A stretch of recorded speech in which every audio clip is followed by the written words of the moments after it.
કોઈપણ પ્રસંગોમાં તમે લાઈવ ઢોકળા તો ખાધા જ હશે, પરંતુ આજે આપણે મકાઈના ઇન્સ્ટન્ટ ઢોકળા બનાવી લઈએ. તો એના માટે એક બાઉલમાં 1 કપ સોજી ઉમેરી દઈશું.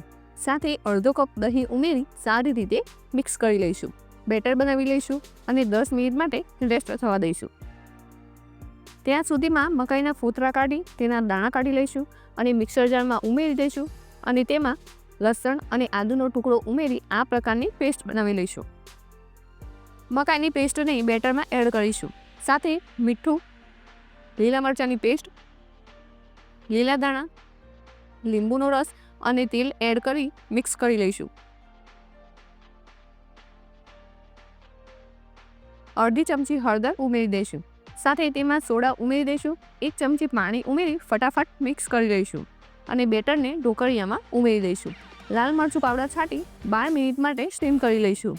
તો અહીં ઢોકળા સ્ટીમ થઈ ગયા છે. વઘાર માટે પેનમાં તેલ ગરમ કરી તેમાં રાઈ, તલ અને મીઠા લીમડાને સાતરી લઈશું. વઘારને ઢોકળા ઉપર રેડી લઈશું. તો અહીં ઇન્સ્ટન્ટ મકાઈના ઢોકળા બનીને તૈયાર છે. એકવાર જરૂર ટ્રાય કરજો.